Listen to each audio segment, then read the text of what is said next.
Improve It family.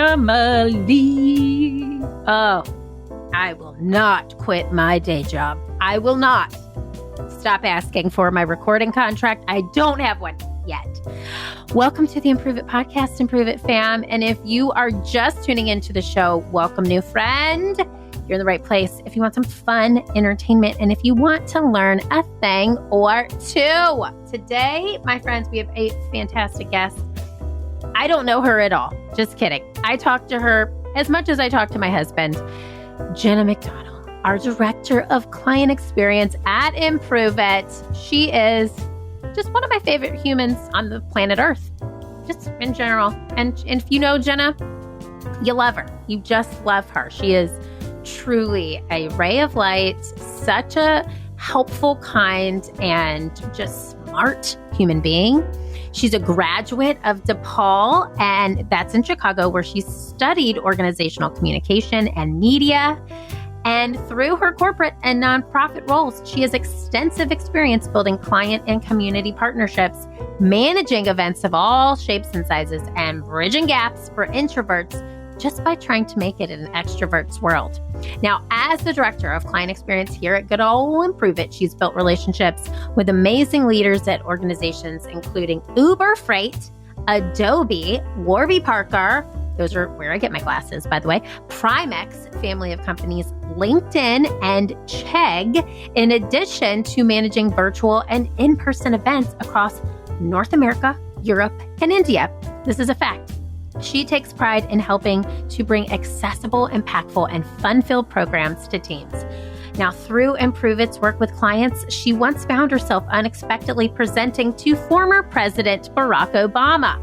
And to answer your question, yes, it was the best moment of her life. We're going to talk about that in the show and so much more.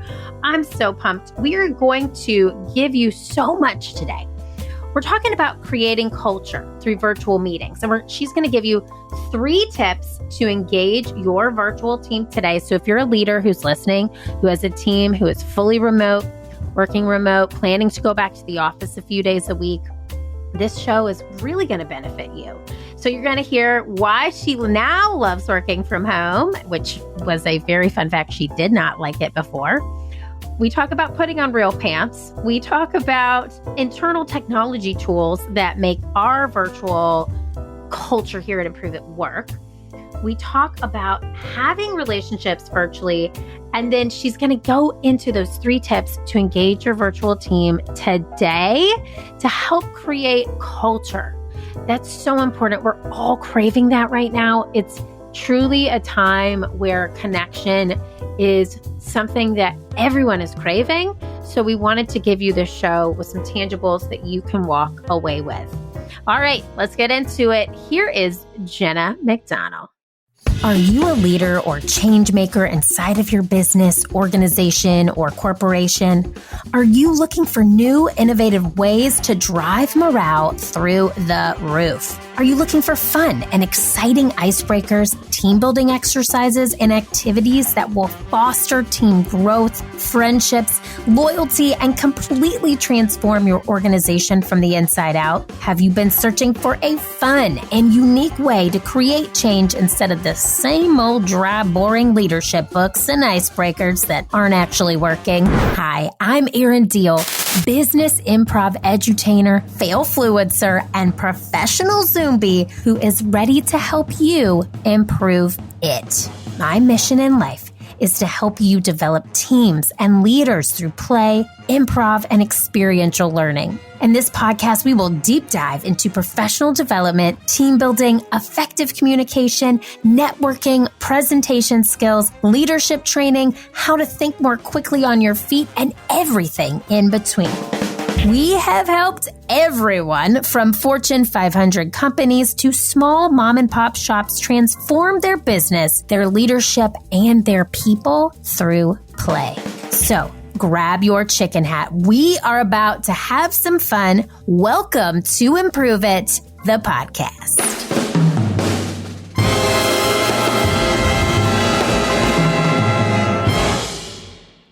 Ba-da-ba-ba-ba. I don't know why I did that. Jenna, welcome to the Improve It podcast. Thank you. I'm happy to be here.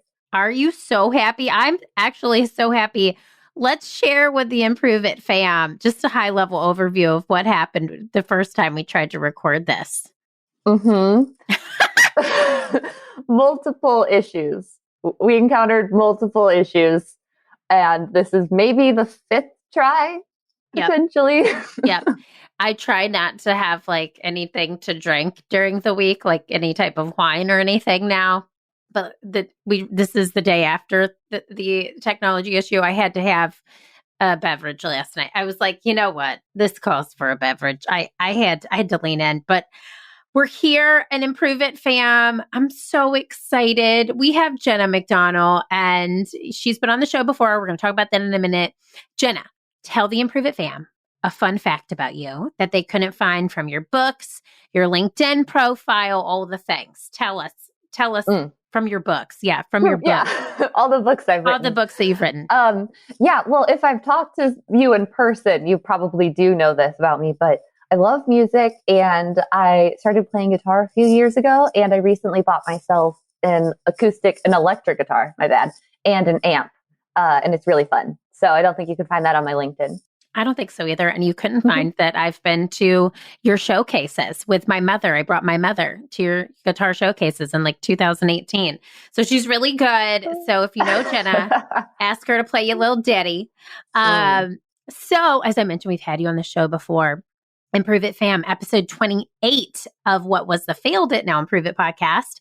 And the title of that show was How Presenting to a Former President Helped Overcome a Fear of Public Speaking. Spoiler alert, Jenna was interviewed by former President Barack Obama in front of a live audience after Improve It was one of the facilitators for the first ever training day Chicago by the Obama Foundation. So check out episode 28. We'll link to it in the show notes, but you can hear this incredible story of Jenna and how she overcame her fear of public speaking, and now how she is here to help you create culture through your virtual meetings. I mean, you really have come such a long way from that time, because you really were terrified of public speaking. And now you talk to people every single day for multiple hours on end virtually. I was thinking about this the other day. It's like night and day. Not that I'm still learning a lot about confidence in public speaking and everything, but it really is. It's almost been 5 years since that happened. So it's definitely improved. And pun intended. Okay, so just to give the Improve It fam some context too, we used to work in an office in Chicago. We no longer have that office. We had the best ankle view of Chicago because we worked in the lower level, not to be confused with the basement of this co-working space. And I remember in March of 2020 that you were just mad that we were not mad. You weren't mad, but you were like, oh, I really miss mad.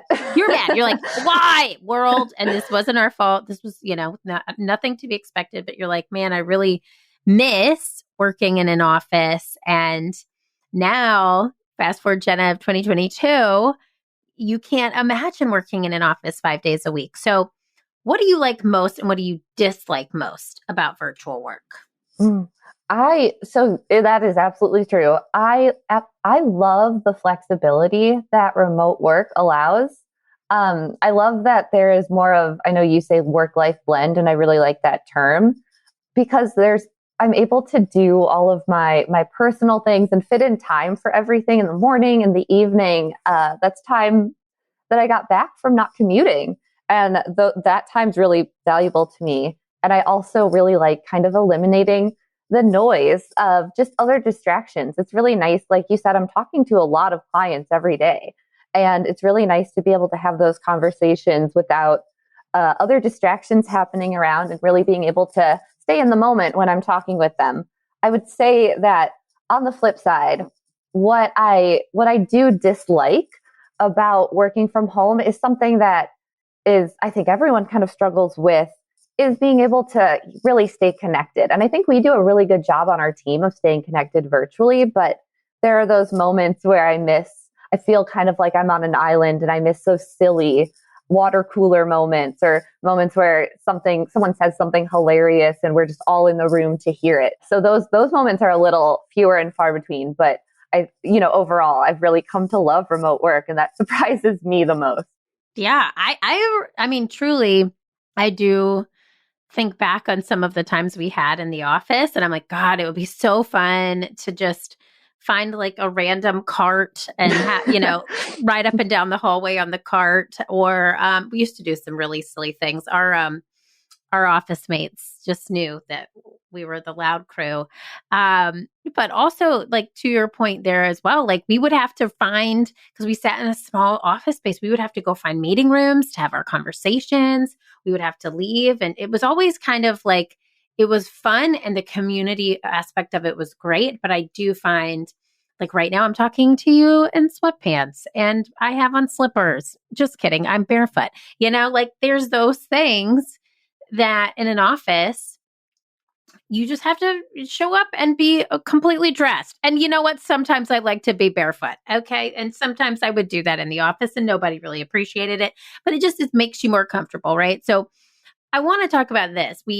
Before the pandemic too, just to give our Improve It fans some context, we did have several members of our internal team who were virtual. But we really had to obviously lean into it, as did everyone, when the pandemic started. So what are some of the tools that we use at Improve It? Let's say software systems that help create our culture here. Yes, we love our processes and our systems. Before the pandemic started, we were using, I think, all of these platforms, but now we're just using them so much more. So we're huge fans of Gmail and sharing on the drive. We are constantly on Zoom meetings internally and externally with our clients. We communicate 30% of the time on Slack via GIFs. We are big fans of Dropbox to share our work. I'm a huge fan of Asana because of the project management aspect and really managing all of our events and workshops. And I think our team has been really good at that asynchronous communication, knowing when we need to talk live on a phone call or on a Zoom, and also knowing when a Slack is the best way to communicate and ask a simple question and stay updated. Yeah. Yeah. And what's been interesting too is to watch Slack evolve over time, I think, which we do love some GIFs. I mean, we were putting them in emails before it was cool. Okay. I do think that what used to be an email is now a quick message on Slack. And that has been invaluable as we continue to grow virtually. Internally, that's our internal team. I mean, we've always used email, Google Calendar, Dropbox with our team that we work with, our facilitators. We have 22 facilitators between New York, Chicago, LA. So we have virtual teams and virtual clients everywhere at this point. We've been started to even work globally with people, which is so exciting. But I know that our people in the Improve It fam have just found virtual meetings challenging, and obviously we can combat that challenge. We can pop in with a laugh break, or we can give you some tips that can help you engage your virtual team today. So Jenna, I'm just going to get right to it because I know that's what our Improve It fam is here for. What are 3 tips that you would give to any leader listening to today's show to engage their team? So what are some things that they can do to hop on a Zoom, hop on Microsoft Teams, whatever it is, and really make their team feel like they are together as much as possible? There's not virtual reality yet. That is coming at some point soon. When that comes, it'll be a whole new ballgame. But today, what can leaders do to engage their virtual teams and really make these meetings, or these times that they are together on Zoom, a time where they're creating culture? Give us some 3 tips. Yeah, I love this question too, because I think I've taken some of these tips from the conversations I've had with my clients who've been doing really interesting things to keep their team engaged. So I'd say the first one is to remember the human behind the screen. And by that, I mean being able to start a meeting with a little bit of small talk, catching up on your weekends or saying hi to someone's dog, or really just, what did someone eat for lunch? Just whatever it is, just to kind of ease into the work conversation so that they feel like they're having a little bit of time to get to know you and their team, and just kind of put them at ease before going right into more heavy duty work. I think is really helpful. I would say the second one is. Wait, can I stop you? Oh, there? yeah. Can I stop you? Because I want to talk about that really quick, because I think that's so important when you think about virtual versus in-person work. For example, when we were in we'll call it lower level office, not basement office, you or I would never walk in the room at like a Monday morning and be like, hey, did you get that proposal over? Like first thing. Yeah, that's so true. Like you would say, hey, how are you? You're putting your stuff away. How was your weekend? You're taking off your snow boots. What'd you do this weekend? Those types of things were so natural in person. And I think when we get into a virtual mindset, we sit down to work because we've just stepped out of our day to day. Because we're at home, right? So I've walked upstairs. I just left being a mom with a screaming toddler, and now I'm sitting down and I jump on a Zoom with you. I'm not going to be like, hey, Jenna, did you give me that proposal? Right? Like, I feel like that just really, it is a different mindset, although that's what I'm thinking about because my mind immediately has to switch to work. I want to make sure that we're having conversation. And I think that's lost on leaders sometimes in this virtual landscape. So I love that. Make sure you're talking to the human behind the screen. Okay. Any thoughts? If not, go to number 2 because this is good. This is good. Yeah. Well, and I think going off of that point, just really quickly back to 1, I think it creates burnout. And I think that's why a lot of people felt it in the past 2 years when you're on and you're working so hard, basically 24/7. Or really, kind of maximizing the amount of time that you're working. And in an office environment, there are those little distractions that are good distractions that take you away, like getting up to fill up your water bottle, or a coworker comes by to say hi at your cubicle, or whatever it is. So when you're kind of on the entire time, I think that leads to burnout. So I think that's why it's important to see that other person behind the screen. With the second one, I would say it's using different mediums to adapt to different types of personalities on your team. And by that, I mean understanding, is this a phone call? Is this a Zoom? Outlining expectations if the camera should be on or if it's okay to have your camera off. I think setting up an agenda for meetings is really helpful because, again, that also outlines expectations. And as an introvert, it's nice to have an agenda to look at, because then that allows me to prepare beforehand, or potentially even figure out a way to get my thoughts across instead of being on a Zoom, and where extroverts tend to, just because of the medium it is, not at any fault to them, they tend to, take up the conversation, and it's hard as an introvert to really jump in. It feels like I'm interrupting someone when that happens. So being able to prepare beforehand and maybe even chatting in a suggestion, if that's the medium that you prefer, I think is really helpful. So setting the expectations as a leader to allow for people to communicate in different ways is a great way to work as a virtual team. Jenna, I love this. And you and I mean, this has been one of my points of contention as a leader, is that I am an extrovert and I tend to overtalk. And which is shocking to everyone listening, shocking to no one. But what I think is really interesting about what you said is knowing that you can chime in on the chat. Agendas could be super helpful. And it's just as easy in setting an agenda. I'm saying this, Jenna, and being like, Erin, we used to do this. Let's do it again. So here we go. We're doing this, taking our own advice, a spoonful of raw medicine, but putting it in the calendar invite, just even like bullet points with topic discussions. So the team knows this isn't just a meeting that could have been an email. This is important. We're talking about X, Y, Z, and people can come prepared to talk about topics X, Y, and Z. I love that. We need to go back to that. We're going back. Here we look at us solving problems, podcasting. Okay, give us number 3. Yeah, and I do think too, I love the calendar invite, adding those bullets to it. And what I like about it is that I feel like agenda makes it sound like it's a lot of prep work on the leader, but just putting it in the calendar is like, it comes to mind and you put it there before you forget. And then it kind of puts both people at ease. So I think it's really simple, really easy to do.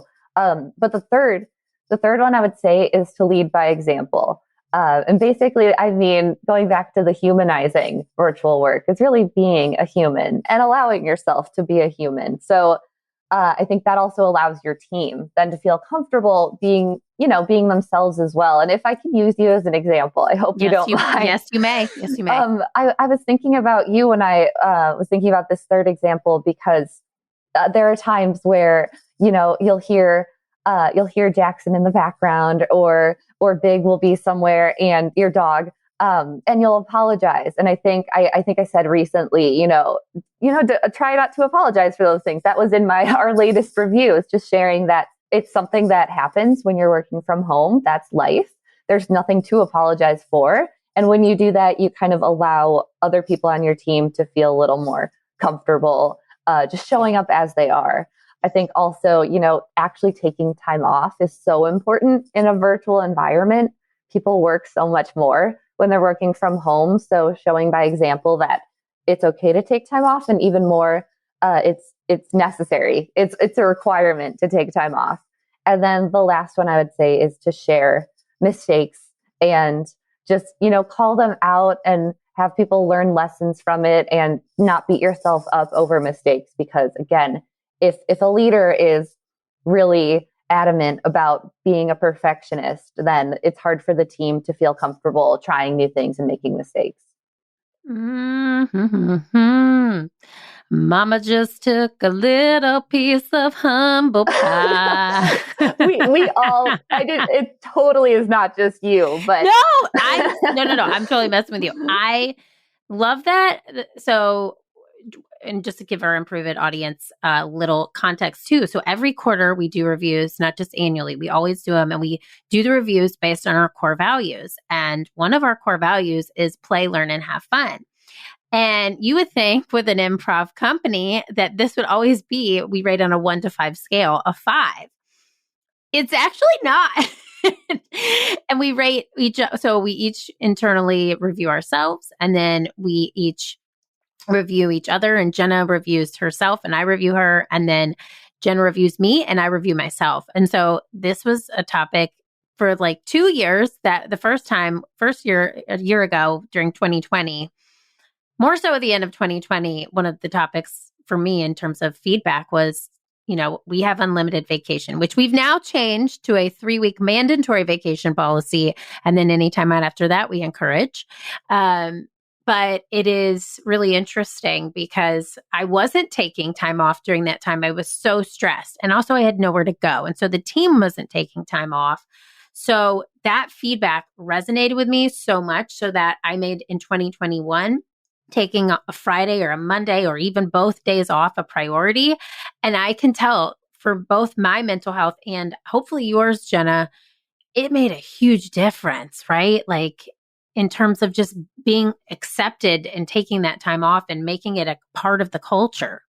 Oh, it made a huge difference for me as well. And I think we both realized that we can do, I think one thing that we've been trying to do internally at Improve It from the very beginning, but especially in the past few years, is to work smarter, not harder. You say that all the time. And I think that's a really good example of doing that, is utilizing the time that you have, but also understanding that you are a human and you can't kind of run yourself into the ground every week. You have to take a step back and do the other things that you enjoy. Because that also, I'm just using all of your analogies, that fills your cup so that you can come to work ready to do all the things that you love to do. That's it. And then I also loved your point too about just personal things happening. And, one of the things that really resonated with me too, when you and I had this conversation at the end of last year, was I would apologize for going to Jackson, my son's soccer games. I'd be like, I'm sorry, I have to leave at 4:30 every Thursday. And it's like, No, that's also not setting the example that work should be a part of your life, but not your entire life. And so you're right. And now I'm just like, hey, I'm going to take Jackson, blah, blah, or he's got a doctor's appointment, and it's fine. Like, that's how work should be. And it really does start from the top. And I'm calling myself out here. Like, this is something, I am the only one on the team right now with a child. And so I feel sometimes guilty about it. And so even though I worked really hard to get him here, it's, for those of you who don't know, I am an IVF warrior. There's a whole show about it. Just take some ganders in the Improve It files. You'll find it. But it's so true. I think we have to really allow ourselves to lead by example and to allow work to be a part of our lives, but not our entire lives. I love these, Jenna. So you said, number one, make sure you're talking to the human behind the screen. Number two, use different mediums to adapt, include different personalities with this. I love that. Number three, lead by example. I am Oprah. I don't know why I just did that. But these are such great tips. And I do think, to all of our Improve It fam listening, this culture that you're creating in this virtual world is going to go such a long way.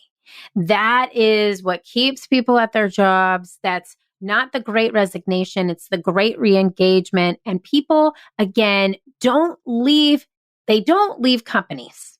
They leave leaders. And I think that's what really resonates with me, with the clients that we get to work with, is the people that we work with at Improve It. They care so much about the people that they lead. They care so much about their team and the culture of their team. So hopefully these tips resonate with you today. You can take one or all of them back to your team and start implementing them. And I want to just say too, we do a ton of work virtually. Most of our work right now is virtual at the beginning of 2022.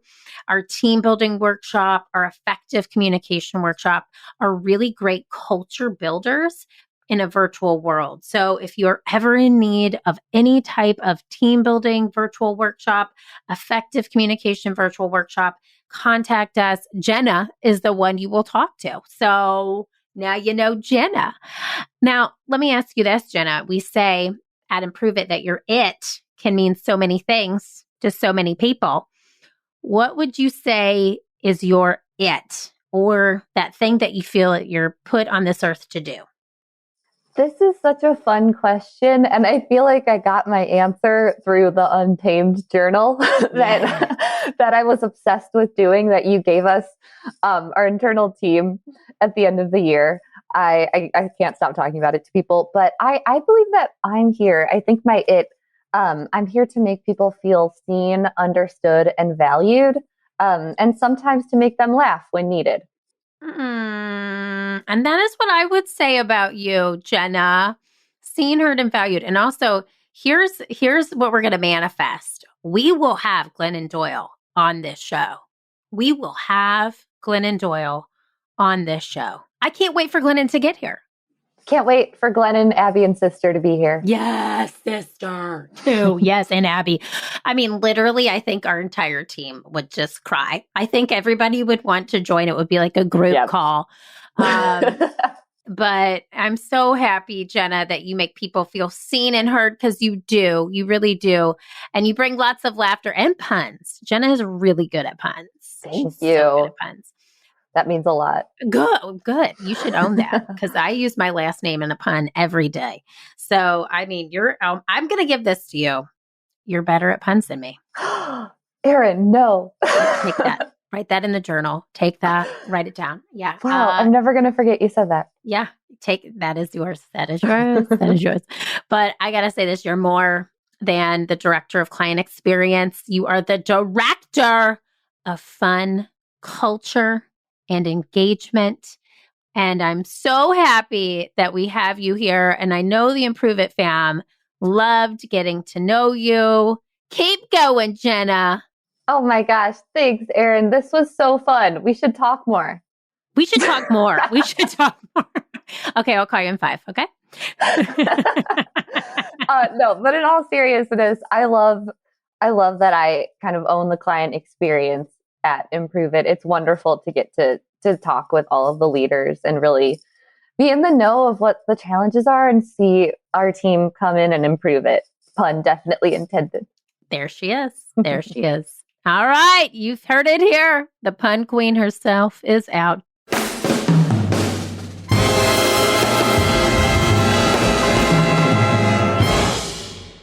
Improve it, fam. Oh my gosh. Jenna, what a gal. What a gal. I really enjoyed talking with her. I talk to her a lot, as you know, and I hope you enjoyed hearing from her. Just know if you reach out to Improve It at info@learntoimproveit.com, you will be talking to the one, the only Jenna McDonnell. So like I mentioned before, if there is anything that you want to know more about, including any type of workshop that can engage your team virtually, we have our team building, our effective communication workshop, and something super important that I want to make sure I mention, grab your hybrid hype worksheet. That is a free download off of our website. We're going to link to it in the show notes here. It's for you. Now, that doesn't go through what we talked about in today's show. It gives you more tips and tricks. So grab your hybrid hype worksheet from our website today. Make sure you grab that in the show notes, or you can go to our website, learntoimproveit.com, and it will pop up. But Improve It fam, just remember these 3 tips. Talk to that human behind the screen. Make sure, I want to give you a challenge. When you start your next meeting, ask somebody how their day is going. How are you? Ask a question that leads to a personal answer, because connection is going to happen only if you start the conversation. Your team is looking to you to guide the culture. The second tip she mentioned, use different mediums to adapt to different types of personalities. The agenda, crucial. So next meeting you have, challenge. I want you to write an agenda in that workshop, or we call it the workshop calendar, in your calendar. And I want you to type just bullets. So your team has a moment to prepare. They have a high-level overview of what you're going to discuss. And they know that the time that they're spending on this meeting with you virtually is going to be organized, it's going to be thoughtful, and they can chime in when it's their turn. And then the third tip was lead by example. By being a human, if I can encourage you to do anything in 2022, it's to put a day off in your calendar. For me, because I haven't been taking long trips, I try to take 2 Fridays at a minimum off per month. So right after you listen to the show, I want you to go into your calendar and request time off, whatever way you have to do that, and take a day for you. Let it be a day where you just go for a run or a walk, sit, meditate, a day where you go to a spa, a day for you. If your kids are in school, even better. Have that time to yourself to rest and recharge. Lead by example. You've got some challenges here, Improve It fam, and I really want you to take them to heart. I want you to go forward, keep failing, and keep improving, because the world needs that special it that only you, my friend, can bring. I'll see you here next week. You rock. Bye. Hey friends, thanks for tuning in to Improve It. I am so happy you were along for the ride. If you enjoyed this show, head on over to iTunes to leave us a 5-star review and subscribe to the show so you never miss an episode. New episodes drop every Wednesday. Now, if you're really feeling today's show and you've improved it even just a little bit, please take a screenshot and tag me at Keeping It Real Deal on Instagram and share it in your stories. I'll see you next week, but I want to leave you with this thought. What did you improve today, and how will that help your future successful self? Think about it. I am rooting for you, and the world needs that special it that only you can bring. See you next time.